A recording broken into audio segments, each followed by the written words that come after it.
Welcome sa Dries TV. Kung interesado ka sa ganitong news, huwag kalimutang isubscribe ang ating YouTube channel. Maraming salamat! Welcome back again sa ating YouTube channel mga Kadaberkads, and for today's video ang pag-uusapan natin ay tungkol sa mga importanteng kaganapan sa loob at sa labas ng Itbulaga.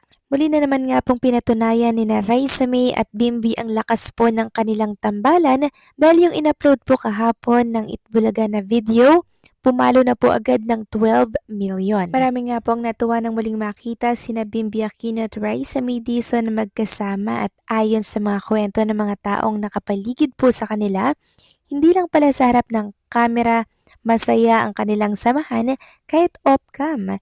Nananatili ang kanilang natural na kulitan, biruan, bagay na nagpapatunay na hindi lang po trabaho ang nagbubuklod sa kanila kundi isang tunay na pagkakaibigan na nabuo sa paglipas ng mga taon. Samantalang kahapon naman mga Kadaberkads, after live po ng Itbulaga, rekta naman po sina Raisa, Miles at Bimbi kasama syempre si Jack Salvador sa kondo or bahay po nila Bimbi or Miss Chris Aquino.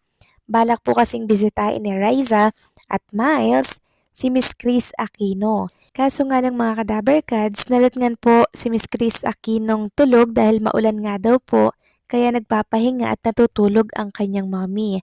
Kaya wala pong ginawa sila Bimbi, Miles, Raisa May with Jack Salvador kundi mag-live kahapon at magpakilig at magkulitan. Maraming nakapansin kay Bimbi sa live na very humble siya, hindi na po nagpapasend ng mga gifts sa mga viewers dahil sapat na daw po sa kanya na may mga nanonood sa kanyang mga live. Tinanong din po si Bimbi kung mareregular na daw ba ito sa Itbulaga. At ang sabi nga po ni Bimbi, hopefully nga daw po ay ma-regular ito dahil sobrang nag-e-enjoy siya sa programang Itbulaga. Kung minsan nga daw wala siya dito dahil nagkakaroon po ng conflict yung schedule. Dahil meron nga pong commitment si Bimbi sa labas po ng Itbulaga. Meaning, gusto niya talaga mga Kadaberkads ma-regular dito at magtagal sa naturang programa. Masaya kasi dito mga Kadaberkads, and also hindi po si Bimbi tinuturing na iba, hindi rin po tinuturing na bago sa programa. Magpapamilya po talaga yung turingan po nila dito sa loob. And also nakita din natin sa live, yung mga harutan po nila ni Raisa May, yung mga lambingan po nila doon, umiga nga po si Bimbi sa hita ni Raisa, and also, meron din pong inamin si Bimbi na siyang nagpakilig po sa marami. May sinabi kasi si Raisa May Dizon mga Kadaberkads na wala daw siyang makeup or filter. Pero alam niyo ang sagot ni Bimbi, your imperfections make you perfect. At eto pa mga Kadaberkads, sinabi din po ni Bimbi na you don't need abs to be beautiful. O diba mga Kadaberkads, medyo conservative pala itong si Bimbi. And speaking of conservatives mga Kadaberkads, si Raisa May pala hindi po pinagsusot ng crop top nitong si Bimbi kasi ayaw niya daw po ng ganun. So dun palang mga Kadaberkads, kitang-kita po natin na seryoso talaga si Bimbi kay Raisa. At meron din pong nagtanong sa live mga Kadaberkads kahapon kung magjowa na daw ba sila Raisa May at Bimbi. Agad naman itong sinagot ni Bimbi at ayon nga po sa kanya, hindi pa daw po. Friend lang daw muna. Meaning, may pag-asa, getting to know each other na po sila mga Kadaberkads kasi may muna, 'di ba? Hindi kasi binibigla yan, mga Kadaberkads. Tinanong din po si Bimbi kung ikakasal daw sila ni Raisa, at ang sagot nga po ni Bimbi, mga bata pa daw po sila.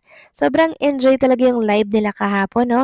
Talagang inuwi po ni Bimbi si Raisa sa kondo, kaya naman kinilig na naman po ang mga Daberkads natin.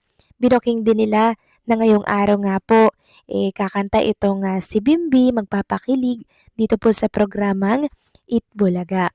And dahil nga po nakita natin si Raisa May dito po sa bahay ni Bimbi, marami po nagtatanong kung doon na daw ba natulog si Raisa sa kondo po nila Bimbi, since maulan nga daw po kagabi and hindi po maganda yung panahon. Knowing Miss Chris Aquino daw po, pag masama ang panahon, advice niya na doon na lang po matulog. Well, kung ganun man nga po ang nangyari mga Kadaberkads, di masayang masaya tayo dahil meron din tayong nakitang video po ni Bimbi and Raisa na talaga namang niyakap po ni Bimbi si Raisa tapos hiniga niya po ito. Magkayakap po silang nahiga mga kadaber cats doon po sa couch. Ayan, ilalagay ko na lamang po sa mga screen po ninyo.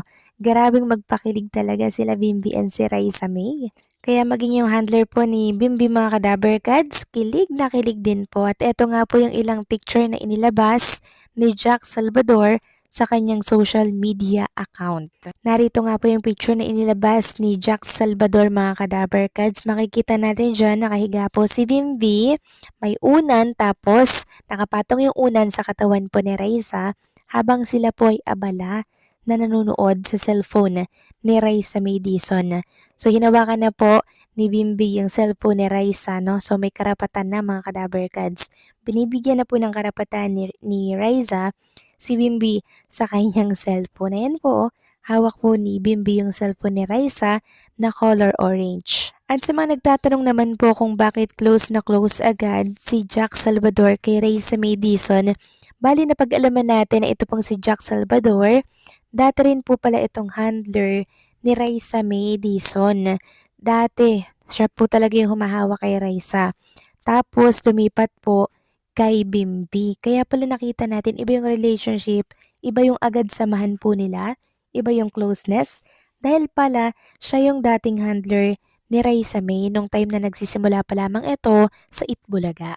Samantalang next topic naman, pag-usapan naman natin mga kadaber cats, ang tungkol dito sa nakita ko po na post ng isang page about kay Raisa May and kay Bimbi. So meron po siyang in-screenshot doon mga kadaber cats na ganito ang sinabi kay Raisa. Mataas daw po ang standard ni Chris kaya malabong pumasa daw po kay Chris itong si Raisa May Dizon na tinawag pa pong banlag. So grabe siya kay Raisa May Dizon. Mas matindi po ang ugali nitong nag-comment na to mga kadaber cats kumpara po kay Miss Chris Aquino na talaga namang very down to earth kahit na mayaman, mapera, very down to earth at hindi po siya matapobre mga kadaber cats. Nakita at nasaksihan naman natin 'di ba yung pagsasama po ni Raisa May, yung mami ni Raisa, dito po kay Miss Chris Aquino na talaga nakikipag-jamming po siya, nakikipag-banding po siya. Unlike po sa sinabi po ng isang netizen na to, na malabo daw pumumasa kay Chris si Raisa May Dizon, si Miss Chris na nga po yung nagsasabi na mommy nang itawag mo sa akin. So ano yun, basher lang to mga kadaber cats. Basher na ayaw niya pong makitang masaya at umaangat yung career nitong si Raisa May Dizon. Hayaan mo Raisa, mas lalo mo pong galingan dito sa entertainment at ipahiya mo yung mga taong nangmamaliit sa'yo. 'Di ba? Tama nga yung sabi ni Miss Chris Aquino mga kadaber cats nung time na pumunta po siya sa Itbulaga na may pinayo siya kay Raisa May Dizon. I-ignore mo lang ang mga bashers. Kayo ba mga kadaber cats, anong masasabi ninyo sa bashers na yan? Please comment down below.